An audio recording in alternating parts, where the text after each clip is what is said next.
बिस्मिल्लाहिर्रहमानिर्रहीम। अस्सलाम वालेकुम नाजरीन, आप यूट्यूब चैनल देख रहे हैं। मैं इमरान खान हूँ। नाजरीन, इमरान खान साहब को गुज़िश्ता रात लाया गया एक मरतबा फिर पिम्स अस्पताल में, और उनकी आंख के अंदर जो इंजेक्शन है वो दोबारा से लगाया गया।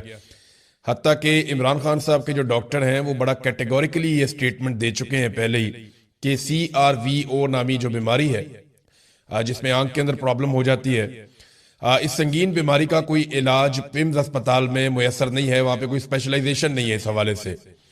लेकिन इसके बावजूद ये बाहर से बंदोबस्त करके रिस्क ले रहे हैं। यानी उस अस्पताल के अंदर बंदोबस्त इस बात का तो नहीं है कि वहां पे प्रॉपर इलाज हो इमरान खान साहब की बीमारी का, लेकिन इलाज की सहूलियात को वहां पे मुंतकिल करके आर्जी तौर पे शायद ये इमरान खान साहब की सेहत का रिस्क ले रहे हैं। कल को ये चीजें गले भी पड़ सकती हैं।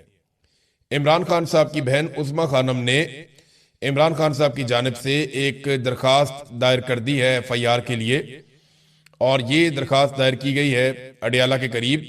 और जो अब्दुल गफूर नामी एक सुपरिटेंडेंट ऑफ जेल था, उसको और दीगर को नॉमिनेट किया गया है, और उसमें यह कहा गया है कि उसने गफलत की है और उसने गैर जिम्मेदारी का सबूत दिया है, और उसकी क्रिमिनल नेग्लिजेंस की वजह से इमरान खान साहब की आंख की बिनाई मुतासर हुई है। अब ये FIR गले पड़ेगी, रिकॉर्ड का हिस्सा बन गई। अभी तो ये FIR होगी भी नहीं, लेकिन जब वक्त गुजरेगा तो अरशद शरीफ वाली FIR भी होगी, ये वाली भी होगी।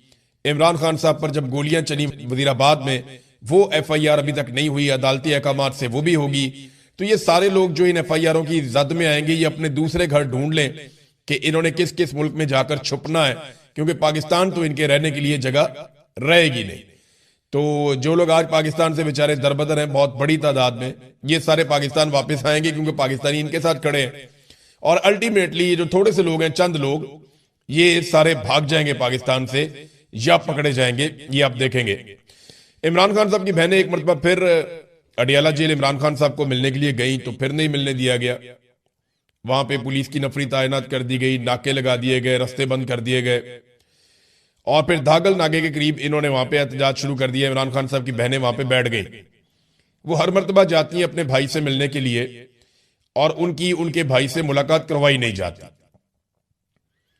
देखे ना, ये बड़ी ज्यादती है।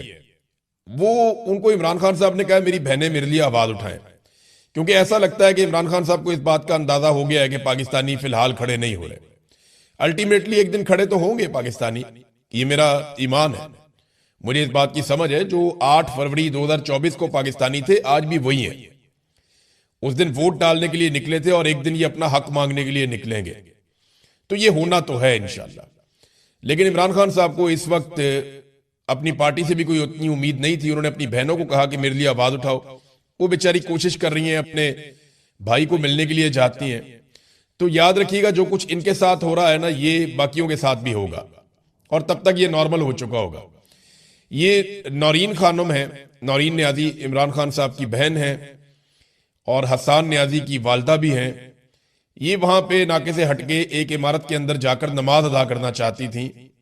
तो वहां पे वो उन्होंने नाले खोदे हुए हैं, और काफी कंस्ट्रक्शन का सामान, पत्थर वगैरह पड़े हुए हैं। तो वो उसको क्रॉस करना चाह रही थी, तो वो नाले में गिर गई। वो खुश्क नाला है, उनको चोटें आई, वो वहां पे गिर गई। और लेकिन अल्लाह ताला ने किया कि कोई बड़ा नुकसान नहीं हुआ। लेकिन वहां पे जो सद्दफ अब्बासी साहिबा थी, वो बहुत बुरी तरह गिरी हैं। उन्होंने जो है वो नौरीन खानम का हाथ पकड़ा हुआ था, और वो मुंह के बल गिरी हैं। उनको ज्यादा चोट लगी, उन्हें अस्पताल मुंतकिल भी किया गया है। तो एक मरतबा फिर पुलिस ने, इंतजामिया ने रास्ते बंद किए और इनको एक साइड पे धकेल दिया, और फिर वो एक नाले के अंदर गिरी हैं। बड़ा अफसोसनाक है। इससे पहले इनका बाजू भी टूट गया था। इनको सड़क पे लटाया भी गया, घसीटा गया बालों से पकड़ के। इन पे कई मरतबा टॉर्चर किया गया, ज्यादती की गई, जबरदस्ती गिरफ्तार करके इन्हें पहुंचाया गया। बार बार चक्री के करीब पुलिस छोड़ के भाग जाती थी। तो ये इमरान खान की वो बहन है जो पहले दिन से, और हसान न्याजी की वालदा है जो बेचारी बहुत जेर अताब रही, बहुत तकालीफ का इन्होंने सामना किया। जवान बेटा इनका जो है वो बंद है। पहले इतना अरसा उसको लापता कर दिया गया, फौज ने अपनी तहवील में ले लिया, फिर सजा सुना दी, अब उसे जेल के अंदर बंद किया हुआ है। तो ये बड़ी तकालीफ है जो ये खातून देख रही हैं, और अपने भाई के लिए डट के खड़ी हैं। ये नाजरीन सूरत हाल है। इमरान खान की सूरत हाल ये है कि मैं पढ़ रहा था अली अहमद कुर्द को, जिन्होंने वकला तहरीक के अंदर बड़ा अहम किरदार अदा किया था। उस दौर में नून लीग और पीपल्स पार्टी फंडिंग करते थे वकला तहरीक की, बहुत पैसा खर्च करते थे, और मिलिट्री एस्टेब्लिशमेंट का एक हिस्सा जो है वो भी ये चाहता था कि जनरल मुशर्रफ के खिलाफ काम हो, तो वकला बड़े मुतहर्रिक होकर निकले थे। उस वक्त अली हमीद कुर्द साहब बड़े मुतासर कुन शख्सियत के बन के सामने आए थे।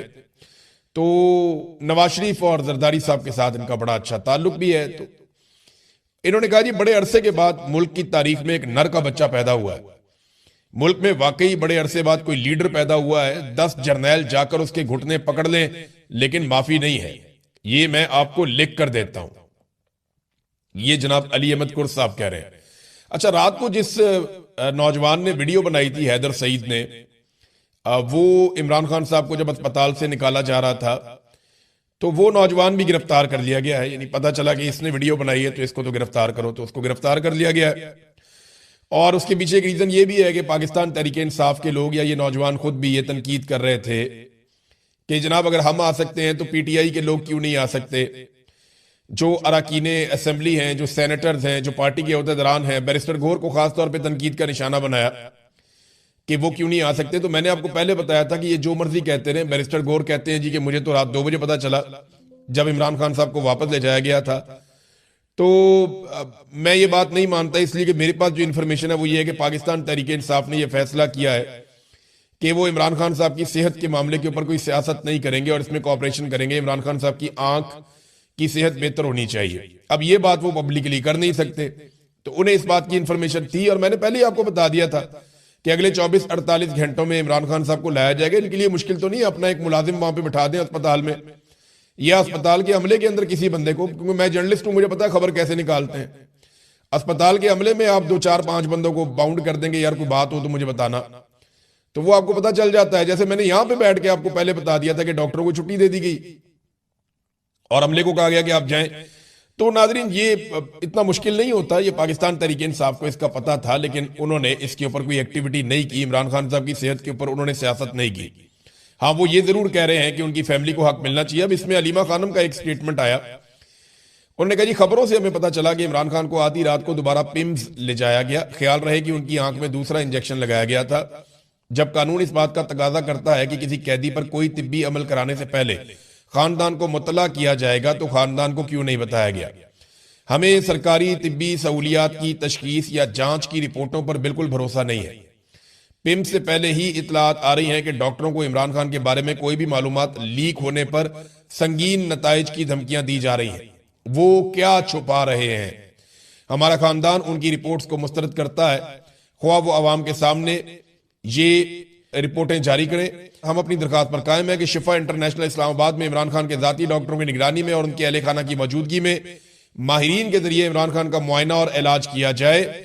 इमरान खान की आंख में पैदा होने वाली मुबैना हालत के लिए पिम्स सरकारी अस्पताल किसी के इलाज के लिए लैस नहीं है, यानी वहां मुकम्मल सहूलियत नहीं है। ये हुकूमत जो कुछ कर रही है ये मुजरिमाना है और इमरान खान के खिलाफ जो भी खिलाफ वर्जी और जुर्म कर रहे हैं इनका एहतसाब होगा। ये जनाब इमरान खान साहब की बहन अलीमा खानम का स्टेटमेंट है। तो ये सूरत हाल है। नाज़रीन, सुहेल अफरीदी साहब ने भी स्टेटमेंट दिया। उन्होंने कहा जी अगर इमरान खान साहब से मुलाकात नहीं करवाते तो फिर कोई बड़ा फैसला करना पड़ेगा। अब देखें बड़ा फैसला क्या है, किस तरीके से करना है। वो ये कहते हैं कि उन्होंने तैयारी भी करनी है। पाकिस्तान तहरीक इंसाफ के अंदर से एक पूरा ग्रुप खड़ा कर दिया गया है और उनकी ये ड्यूटी है कि किसी तरह भी जो इमरान खान रिहाई के लिए जो एक फोर्स या अमन फोर्स, अच्छा ये कोई हथियारबंद लोग तो होंगे नहीं, इन्होंने कोई बंदूकें तो उठानी नहीं, ना इन्होंने कोई लड़ाई झगड़ा करना है। नौजवानों की एक टीम इन्होंने बनानी है, बहुत बड़ी तादाद में, लाखों नौजवानों को इकट्ठा करना है और फिर एहतजाज शुरू कर देना है। जैसे आप अवाम को इकट्ठा करते हैं और आप एहतजाज करते हैं, ऐसे ये नौजवानों को इकट्ठा करेंगे और एहतजाज करेंगे। अब इसको रंग दिया जा रहा है कि ये मुसल्ला विंग है और सहाफियों को भी इस काम पे लगा दिया गया। पाकिस्तान तहरीक इंसाफ के अंदर एस्टेब्लिशमेंट के लिए ना ये बहुत बड़ी अलार्मिंग चीज है। एस्टेब्लिशमेंट ये जानती है कि अगर नौजवान किसी वक्त भी इकट्ठे हो गए, किसी भी प्लेटफॉर्म पे इकट्ठे हो गए, तो वो एस्टेब्लिशमेंट के सारे मफादात को खा जाएंगे। इसलिए एस्टेब्लिशमेंट ने अपने सारे असासे लॉन्च कर दिए और पूरी कोशिश कर रही है कि किसी भी तरह करके इमरान खान रिहाई अमन फोर्स जो बनाने की कोशिश कर रहे हैं सुहेल अफरीदी या उनके दीगर साथी, वो इसको रोक दें और ये अमल ना हो सके। इसके लिए जनाब पाकिस्तान तहरीक इंसाफ के अंदर से लोग बड़ी एक्टिविटी कर रहे हैं और कोशिश कर रहे हैं कि इस अमल से सुहेल आफरीदी और उनके साथी बात रहे, तो देखें ना, फिर कोई और प्लान आपको देना पड़ेगा। अगर आप ये नहीं करते एक तरफ, तो सलमान अकरम राजा और ये बाकी लोग सारे बार बार ये बात करते हैं और बार बार ये बात कहते हैं कि जनाब जब तक लोग नहीं निकलेंगे, जब तक नौजवान नहीं निकलेंगे, जब तक अवाम नहीं निकलेगी, तब तक इनकलाब नहीं आएगा, तब तक इमरान खान बाहर नहीं आएगा, तब तक सूरत हाल ठीक नहीं होगी। ये बार बार कहते हैं ना, तो ठीक है, अब बाहर निकालने के लिए कोई ना कोई प्लेटफॉर्म या कोई ना कोई चीज तो बनानी पड़ेगी, कोई ना कोई सिलसिला तो खड़ा करना पड़ेगा। अब जैसे ही सिलसिला खड़ा होता है तो उसके साथ खड़ा कोई नहीं होता। तो ये बड़ी अजीब चीज है। या तो ये प्लान बी दे देना कि जनाब प्लान बी इसके मुकाबले में ये है, इस तरीके से हम इमरान खान को बाहर निकालेंगे, क्योंकि अगर किसी को यह लगता है कि इमरान खान अदालतों से इंसाफ लेकर बाहर आ जाएंगे तो वो खाम ख्याली है उसकी। जब तक आप पाकिस्तान की एस्टेब्लिशमेंट को नहीं जकड़ेंगे, इसको नहीं पकड़ेंगे, तब तक इमरान खान को इंसाफ नहीं मिलेगा और वो बाहर नहीं आएगा। और दूसरी बात, या तो फिर इमरान खान साहब को और आपको सबको मिलकर डील करनी पड़ेगी, और डील के नतीजे में आपकी सियासत का क्या होगा इसका आपको अंदाजा भी नहीं है, जो नून लीग और पीपल्स पार्टी उसके बाद आपके साथ करेंगे। नाज़रीन, हालात ये है कि एक साल में शहबाज शरीफ ने 40 गैर मुल्की दौरे किए हैं, और इन 40 गैर मुल्की दौरों में सरमायाकारी आनी चाहिए थी ना पाकिस्तान में। पाकिस्तान की एक्सपोर्ट्स में इजाफा हो जाता, पाकिस्तान में सरमायाकारी आती, पाकिस्तान का मुनाफा होता। उल्टा पाकिस्तान डेफिसिट की तरफ जा रहा है, तजारती खसारे की तरफ जा रहा है। पाकिस्तान की एक्सपोर्ट्स कम हो रही हैं उल्टा, और पाकिस्तान की जो बाहर से हम चीजें लेकर आ रहे हैं वो बढ़ रही हैं। यहां पाकिस्तान से मुनाफा ज्यादा बड़ी तादाद में बाहर जा रहा है, मिकदार में बाहर जा रहा है। और आदादोशुमार के मुताबिक जो फॉरेन डायरेक्ट इन्वेस्टमेंट है वो भी पाकिस्तान में 42% तक गिर गई है। तो शहबाज शरीफ की ये 40 दौरे पाकिस्तान के किस काम के? किसी काम के नहीं है। बस ये पाकिस्तान की मईशत को तबाह बर्बाद कर रहे हैं और गल्फ स्ट्रीम के तैयारे ले रहे हैं।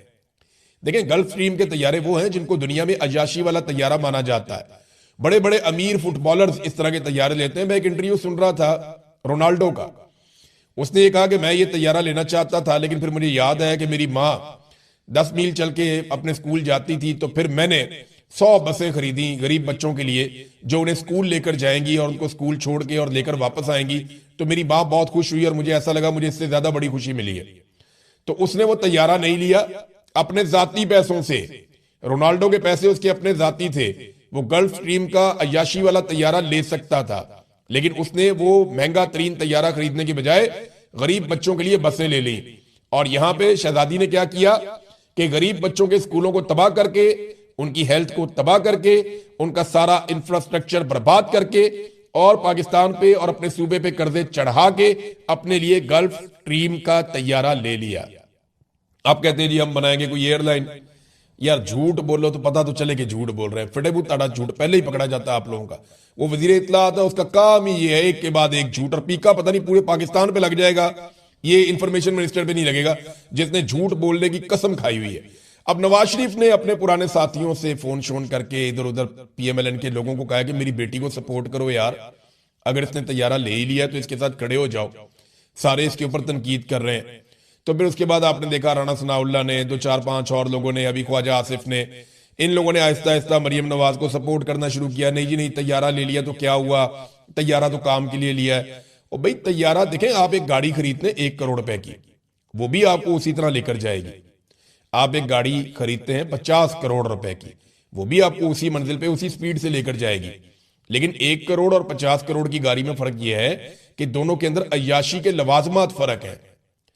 बाकी लेकर दोनों गाड़ियां आपको महफूज तरीके से चली जाएंगी, अय्याशी के लवाजमात फर्क है। हाँ, अगर आपके अपने पैसे हैं, जाती आपकी जेब के पैसे हैं, तो आप 1 करोड़ 50 करोड़ क्या 100 करोड़ की गाड़ी लें। आप 1000 करोड़ के 5000 करोड़ का तैयारा लें, आपके अगर अपने जाती पैसे हैं आपको कोई नहीं पूछेगा। लेकिन अगर कौम के पैसे हैं तो लोग सवालात करेंगे, लोग पूछेंगे कि जब छोटे जहाज में या कम कीमत के जहाज में आपका काम चल सकता था, यानी आपने 10 अरब रुपए के 38 जहाज बेचे हैं आपने, भाई उनमें से एक जहाज ले लेते आप। पीआईए का कोई भी एक छोटा मोटा जहाज, पीआईए का बहुत सारे उनके पास थे, उनमें एक जहाज आप ले लेते। 10 अरब के आपने 38 जहाज आपने बेच दिए, पूरी एयरलाइन साथ बेच दी, और 11 अरब के अंदर जाके आपने अपना एक तैयारा ले लिया। पाकिस्तान मजाक है? लोग बेवकूफ हैं कि आप आएंगे जस्टिफाई करेंगे नवाज शरीफ के कहने के ऊपर।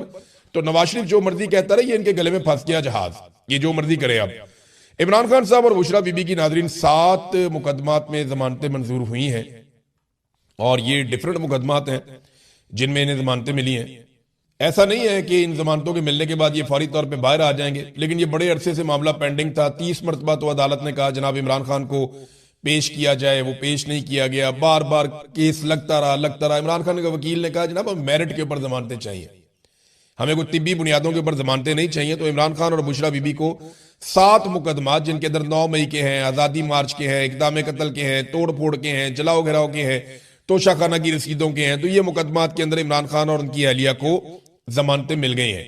नादरीन, एक चीज मैं आपके सामने रखना चाहता हूं। ये सहाफी फरजाना अली साहिबा हैं, इन्होंने तीरा के जो लोग मुतासरीन हैं उनके ऊपर प्रोग्राम किया है और ये बताया कि पुरानी कहानियां सुना सुना कर दोबारा इस खित्ते के अंदर ऑपरेशन किया जाता है। लोग दरबदर हो गए हैं। वो एक माजूर बच्चे का इंटरव्यू कर रही थी जिसकी एक टांग नहीं है। उसने कहा जी हमारे ऊपर बमों से हमला हुआ था और ड्रोन हमले में मेरी टांग चली गई और मुझे वजीर आला ने वादा किया था कि 25 लाख रुपया ऐलान किया गया कि दिया जाएगा, लेकिन सूबाई हुकूमत ने 1 रुपया भी नहीं दिया।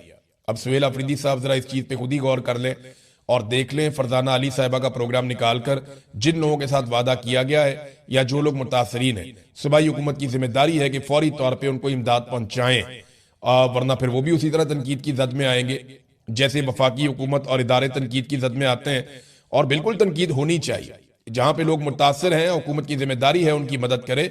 और हुकूमत के पास यानी 25 लाख रुपए अगर इस फैमिली को मिल जाए या इस नौजवान को कोई सपोर्ट मिल जाए तो इससे हुकूमत की कोई कमी तो नहीं हो जाएगी। और वफाकी हुकूमत को भी सूबाई हुकूमत का पैसा फिल फौर वापस करना चाहिए ताकि वो पैसा इन मुतासरीन पर खर्च हो सके। नाज़रीन, एक आखिरी खबर मैं आपको बताता हूं। इमरान खान साहब से नफरत करने वाले सहाफियों को पाकिस्तान टेलीविजन के अंदर बतौर एंकर भर्ती किया गया था और इन पर 84 करोड़ रुपए खर्च कर दिए गए। इस कौम का यह पैसा झोंक दिया गया उन लोगों पे जो इमरान खान से नफरत करते हैं। 2 खुसूसियात है इन लोगों में। नंबर 1, ये इमरान खान से नफरत करते थे। नंबर 2, ये आले शरीफ से बहुत ज्यादा वफादार थे। तो इनके ऊपर 84 करोड़ रुपया लगा दिया उन्होंने और ये रही है। तो ऐसा लगता है कि ये लोग जमीनी हकायक से आगाह नहीं है। तो जमीनी हकायक क्या है? हालात यहां तक पहुंच गए हैं कि जो वफाकी ऑडिट रिपोर्टें बनती हैं, इसके लिए बाकायदा इदारे मौजूद हैं जो काम करते हैं। वफाकी ऑडिट रिपोर्ट में से बदउनवानी, बद इंतजामी और फजूल अखराजात और माली खिलाफ वर्जियों के जो मजमूई आदादो शुमार है वो अब शामिल नहीं किए जाएंगे। वो कहते हैं जनाब हमने अब आदादो शुमार ही नहीं डालने, जो चीजें गलत हो जाए उनको बताना ही नहीं है कौम को। और उनके मजमूई आदादो शुमार हम इसलिए नहीं बताएंगे कि उनको इकट्ठा करके ये बताया जाता है जनाब ये देखें कौम का पैसा जाया हो गया। तो अब इस किस्म की वारदातें डाली जा रही हैं। ये अभी मैंने आपको सिर्फ 4 एग्जाम्पल्स दी हैं और ये चारों का डाटा आज ही आया है। महंगाई का डाटा इसके अलावा और इनकी अय्याशियों का डाटा इसके अलावा कि जितना पैसा ये अपनी जात के ऊपर और अपने फिरने टुरने के ऊपर खर्च कर रहे हैं। तो सिर्फ ये टारगेट नहीं दिया गया सहाफियों को। आप हैरान हो जाएंगे, कुछ सहाफी जो जमहूरियत के लिए आवाज उठाते थे, आजादी इज़हार राय के लिए आवाज उठाते रहे हैं, आइंदा भी उठाते रहेंगे, लेकिन उनके ऊपर बड़ा शदीद दबाव है। उनसे कोई इख्तलाफ नहीं है, उनसे कोई गुस्सा नहीं है, लेकिन मामला यह है कि पाकिस्तान की मिलिट्री एस्टेब्लिशमेंट उन पर दबाव डाल रही है। अब यह साबित करने की भी कोशिश की जाएगी कि इमरान खान ही तरक्की का दुश्मन है जनाब, और वो जमहूरियत के खिलाफ है और गैर जमहूरी और गैर सियासी आदमी है। ये भी आप आने वाले दिनों में सुनेंगे कि इमरान खान बात करने के लिए तैयार नहीं है, इमरान खान मुज़ाकरात करने के लिए तैयार नहीं है, इमरान खान गैर जमहूरी आदमी है, इमरान खान सबको जेलों में डालना चाहता है, इमरान खान ने सबको धमकियां दी। भाई जलसों के अंदर सारे पॉलिटिकल लीडर एक दूसरे को धमकियां देते हैं। शहबाज शरीफ ने कहा था कि मैं जरदारी को सड़कों पर घसीटूंगा, नहीं तो मेरा नाम शहबाज शरीफ नहीं है। तो क्या उसने सड़कों पर घसीट दिया? बताएं ना। फजलुर रहमान ने इमरान खान को यहूदी एजेंट कहा, तो क्या वो मुंह पे आके कह सकता है? तो इमरान खान साहब ने गो के बहुत सारी ऐसे बातें की जिनसे आपको इख्तलाफ हो सकता है, लेकिन तमाम पॉलिटिकल लीडर ये बातें अवाम के सामने जलसों में करते हैं और इलेक्शन के दिनों में ज्यादा करते हैं, तहरीक के दिनों में ज्यादा करते हैं। लेकिन सिर्फ इमरान खान को पिन पॉइंट किया जाएगा कि जनाब ये आदमी कसूरवार है। हालांकि मैं कुछ फैक्ट्स आपके सामने रखता हूं। इमरान खान इलेक्शन जीता हुआ है और उसका मैंडेट आसिम मुनीर साहब ने छीनकर बाकी पॉलिटिकल पार्टीज को दे दिया है। नंबर 2, कई बार मुज़ाकरात में इमरान खान धोखा खा चुका है। जब इमरान खान साहब की हुकूमत गिराई गई उसके बाद भी उन्होंने मुज़ाकरात किए, उन मुज़ाकरात में धोखा दिया गया। फिर इमरान खान साहब ने दोबारा मुज़ाकरात किए, फिर धोखा दिया गया। फिर इमरान खान साहब को गिरफ्तार किया गया, उन्होंने फिर मुज़ाकरात किए, फिर धोखा दिया गया। फिर जब इमरान खान साहब इलेक्शन जीत गए, उनका मैंडेट छीन लिया गया, दोबारा उन्होंने मुज़ाकरात किए। हत्ता के 26 नवंबर के कत्लेआम के बाद भी इमरान खान साहब ने मुज़ाकरात किए, लेकिन बार बार धोखा दिया गया। हुकूमत ने यहां तक कह दिया कि जनाब हम तो इमरान खान साहब की मुलाकात भी आपकी नहीं करवा सकते, वो इसलिए कि ये तो मिलिट्री एस्टेब्लिशमेंट का काम है। तो इसको समझिए कि इमरान खान बार बार मुज़ाकरात के लिए कहता है, और आज की तारीख में भी इमरान खान ने अल्लामा राजा नासिर अब्बास और महमूद खान अचकजई को मुज़ाकरात का मैंडेट दिया हुआ है। तो ये जो आपको चूरन बेचेगा कि इमरान खान मुज़ाकरात के खिलाफ है, ये चूरन आपने नहीं खरीदना। वो सियासतदान है, मुज़ाकरात ही करेगा, और उसने कहा है कि मुज़ाकरात करो। फिर पाकिस्तान की मिलिट्री एस्टेब्लिशमेंट की मुदाखलत के खिलाफ और हाइब्रिड निजाम के खिलाफ इस वक्त इमरान खान है। मौजूदा हुकूमत तो कहती है कि वो हाइब्रिड निजाम की हामी है कि फौज सियासत में मुदाखलत करे, लेकिन इस वक्त माजी में इमरान खान क्या थे, माजी में तो सारों का पता है सबको, हमारी अपनी सोच कुछ और थी। लेकिन आज अगर कोई आदमी इस बात पे खड़ा है कि पाकिस्तान की मिलिट्री एस्टेब्लिशमेंट को सियासत से बाहर निकाला जाए, तो वो इमरान खान है, और वो हाइब्रिड निजाम का हामी नहीं है। वो कई बार कह चुका है कि मैं बदला लेने पर यकीन नहीं रखता। ये भी इमरान खान ने कैटेगोरिकली और क्लियरली अपनी बहनों के जरिए से, अपनी पार्टी के जरिए से कई मरतबा जेल में से पैगाम भिजवाया है। नाज़रीन, इस वक्त वही इमरान खान जाली मुकदमात का सामना कर रहा है, कैद तन्हाई का सामना कर रहा है, मगर फिर भी इमरान खान ने कहा हुआ है कि मुज़ाकरात करो। तो ये चूरन आपने नहीं लेना, कोई भी आपको बेचे तो। अब 18 साल के वोटर के पीछे पड़ गए। मैं राणा सनाउल्लाह साहब का स्टेटमेंट पहले सुन रहा था, अब मैं स्टेटमेंट सुन रहा था कमरुज़्ज़मान कायरा साहब का कि जिस बच्चे को घर के मशवरे में आप शामिल नहीं करते। कायरा साहब, हमारे यहां तो ऐसा नहीं होता, हम तो बच्चों को कॉन्फिडेंस देते हैं, उनको साथ बिठाते हैं। जैसे ही बच्चा बालिग होता है 15-16 साल का, उसको साथ बिठाते हैं, मुशावरत के अमल के अंदर उसको शामिल करते हैं ताकि वो समझे चीजों को और वो बेहतर फैसले करने के काबिल हो जाए। और बच्चे बहुत समझदार हैं, सिर्फ उनके मिजाज के अंदर तेजी होती है। नौजवान जब वो होते हैं तो सिर्फ मिजाज के अंदर तेजी होती है, और तो कोई बात नहीं होती। कायरा साहब, अपने बच्चों की तरफ देखें आप। फौज के अंदर जो बच्चा भर्ती होता है वो इसी उम्र में भर्ती होता है। यानी बिलावल जब पार्टी का चेयरमैन उसको बनाया गया तो वो 19 साल का था, और आप कहते हैं कि 18-19 साल के बच्चे को समझ नहीं होती। तो फिर बिलावल की चेयरमैनी में आप सबको इस्तीफा दे देना चाहिए था। आप सारे क्यों उसके साथ रहे? ये तो बादशाहत वाला निजाम हो गया ना फिर। तो मेरा ये कहना है कि जो 18 साल से 24 साल तक के नौजवान हैं, अगर उनके वोट के हक पर डाका डाला जाए तो मेरी बात तुम सारे कान खोल के सुन लो। तुम लोग मेरे छोटे भाइयों की तरह हो। तुम्हारे लिए मैं नहीं लड़ूंगा, कोई नहीं लड़ेगा, क्योंकि हमारे वोट के हक के ऊपर डाका नहीं डाला जा रहा। ये तुम्हारा वोट का हक है, तुम्हारे वोट के हक के ऊपर डाका डाला जा रहा है। खुद उठकर लड़ो। अगर तुम अपना हक खुद नहीं ले सकते ना, तो तुम्हारा हक कोई नहीं लेकर देगा। 18 साल से 24 साल तक के नौजवानों को चाहिए कि वो अपनी खुद तंजीम बनाए, खुद इकट्ठे हों, खुद ताकत के साथ खड़े हों, चाहे वो स्कूलों में हैं, चाहे वो कॉलेजेस में हैं, चाहे वो यूनिवर्सिटीज में हैं, चाहे वो किसी जगह पे जॉब कर रहे हैं, चाहे वो पढ़ रहे हैं या नहीं पढ़ रहे हैं, कोई काम कर रहे हैं, जहां पे भी ये नौजवान मौजूद हैं, ये इकट्ठे हों और अपने हक के लिए खुद लड़ें। 18 साल से 24 साल तक के बच्चों का अगर वोट का हक छीना जाए तो खुद खड़े हो जाओ, इनको गिरबान से पकड़ो, 2 झटके दो, ये तुम्हारा हक तुम्हें वापस